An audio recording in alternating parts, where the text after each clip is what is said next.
Olá, seja bem-vindo ao meu canal. Eu sou Nathan Bezerra e eu tenho a palavra de Deus para o teu coração.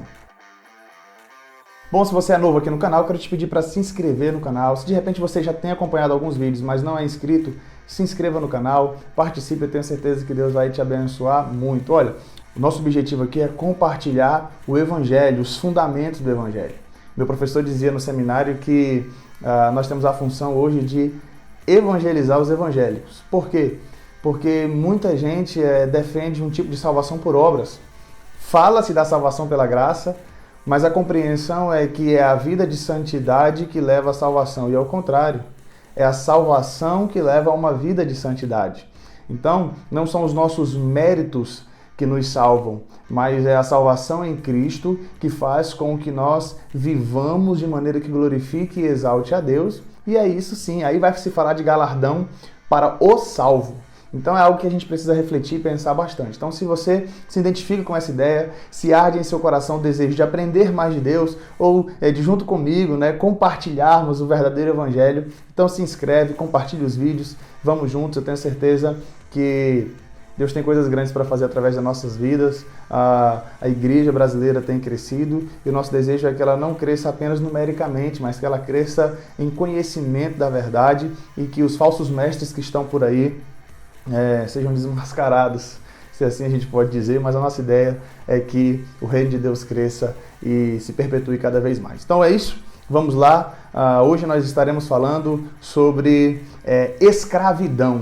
Às vezes fala-se tanto desse tema que nós não somos mais escravos, nós somos filhos. O que a palavra de Deus fala sobre isso? É interessante nós refletirmos que a Bíblia apresenta várias e várias analogias para a nossa condição em Deus. A Bíblia diz que nós somos filhos, sim, fomos adotados, somos filhos por adoção, mas também somos filhos por meio da regeneração, que é quando o Espírito de Deus passa a morar dentro de nós. Então, essa é uma analogia que a Bíblia usa, sim, mas a Bíblia também vai usar a analogia de escravo. Por que escravo? Quando a gente usa o termo redenção, quando nós usamos o termo do resgate, isso significa o quê? Termos que estava relacionado ao mercado de escravos da época. Então, nós somos comprados por Deus em Cristo Jesus. Então, nós antigamente tínhamos o pecado como nosso antigo dono e agora nós temos Jesus, Agora nós temos o nosso Senhor como nosso novo dono. E agora, a analogia que ele está utilizando é exatamente essa. Agora, é claro que em outros momentos vai se apresentar a questão da filiação. O que a gente pode fazer? Como a gente pode juntar isso? Nós somos comprados como escravos, resgatados, redimidos, mas ele nos coloca dentro do seu lar. Vamos para o vídeo. Uma vez que a temática de Romanos é a justificação pela fé, então Paulo vai apresentando o seu raciocínio lógico e vai trazendo essa concepção de pecado desde o começo ali, o capítulo 1, capítulo 2 e 3, ele consegue apresentar a visão de que todos nós estamos debaixo do pecado.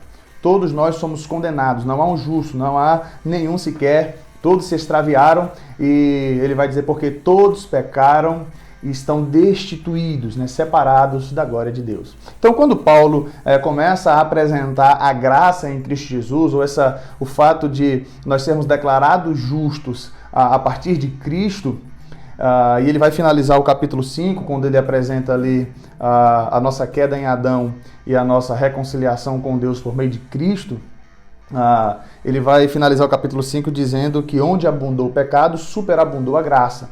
Então alguém pode perguntar, então nós vamos pecar mais e mais para que a graça de Deus abunde? E aí Paulo vai apresentar o início do capítulo 6 dizendo, não, uma vez que nós somos batizados, nós morremos ali com Cristo, ressuscitamos com Ele para uma nova vida. E uma outra ideia que Paulo vai apresentar é o fato de sermos escravos de Cristo.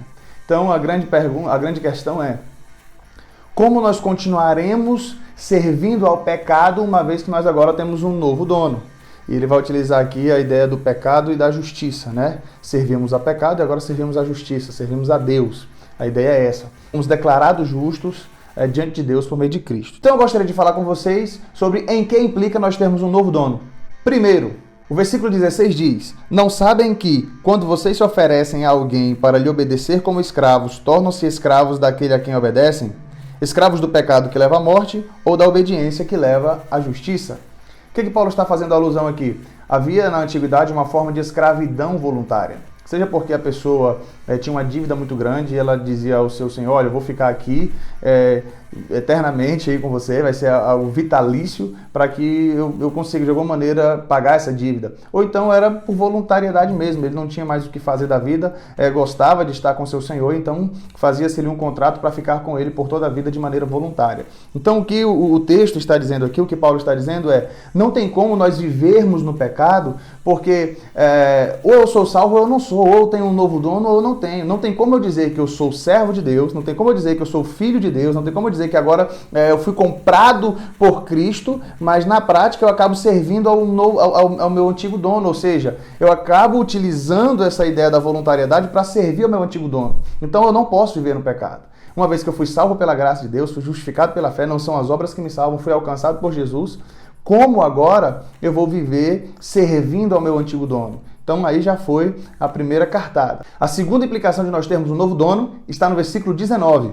Assim como vocês se ofereceram os membros do seu corpo em escravidão à impureza e à maldade, que leva à maldade, ofereçam-nos agora em escravidão à justiça, que leva à santidade. O que Paulo está dizendo aqui? Poxa, se tem um bom escravo, é o escravo do pecado. Se tem um bom servo, é o servo do pecado. Por quê? Porque o pecado manda e ele obedece. Assim é o ser humano sem Deus, assim é o ser humano antes de se tornar escravo de Jesus. Por quê? Porque ele obedece a tudo aquilo que o pecado fala, está nas suas entranhas, é da sua natureza, então dá vontade, ele faz. E aí por isso o ser humano mente, por isso vem tantos e tantos pecados que brota de dentro do ser humano, que o pecado deseja e o escravo do pecado vai lá e faz. O que Paulo está dizendo? Agora que nós somos libertos em Deus e agora temos um novo dono, poxa, por que a gente agora não usa essa mesma obediência para a bondade, que leva à santidade, né? Para a justiça? É isso que ele está dizendo. Então, se você vivia no pecado e obedecia tudo aquilo que o pecado te mandava fazer, agora, cara, o Espírito Santo mora dentro de você. Assim como nós servimos ao pecado, sirvamos agora a Deus em santidade. E a terceira comparação que nós vamos observar aqui está no versículo 23. Pois o salário do pecado é a morte, mas o dom gratuito de Deus é a vida eterna em Cristo Jesus. A comparação que ele vai fazer agora é a forma de pagamento. Como é que esses senhores pagam pelo serviço dos seus escravos? Bom, o salário do pecado é a morte, o texto está claro. Então ele é um bom pagador. Se tem alguém que paga bem os seus escravos, é o pecado. O salário do pecado é a morte. Então, todos aqueles que vivem servem ao pecado, todos aqueles que obedecem a tudo aquilo que o pecado exige deles, o salário vai ser pago. Então, ele não é um mau pagador, vai pagar bem aquilo que ele promete. E a palavra do Senhor diz que o salário do pecado é a morte. Mas o texto diz que a forma de pagamento desse novo dono não é baseada no mérito, mas é baseada na gratuidade. Ou seja, o dom gratuito de Deus é a vida eterna em Cristo Jesus. Preste bem atenção nisso. Se nós fôssemos receber o que nós merecemos, não seria salvação. Porque se o nosso novo dono fosse pagar pelos nossos méritos, infelizmente nós seríamos condenados também. E é por isso, pela graça de Deus, que nós somos salvos. Porque Ele não paga o que nós merecemos. Ele nos dá de graça a salvação. Então, a gente precisa compreender isso e render-nos ao nosso Senhor. Porque todo e qualquer pecado, ele é punido com a morte. Porque o salário do pecado é a morte. Mas em Deus, nós, tendo agora esse novo dono, quantas e quantas vezes a gente quer voltar e às vezes a gente acaba praticando, né, fazendo serviços ao antigo dono. Mas ele não nos paga segundo o que nós merecemos. Ele nos dá de graça a salvação. Bom, se você chegou até aqui, peço que você deixe aqui nos comentários, agora eu tenho um novo dono. Compartilhe esse vídeo com seus amigos, com a sua família, com a sua igreja, com todo mundo, e eu te aguardo no próximo vídeo. Até lá!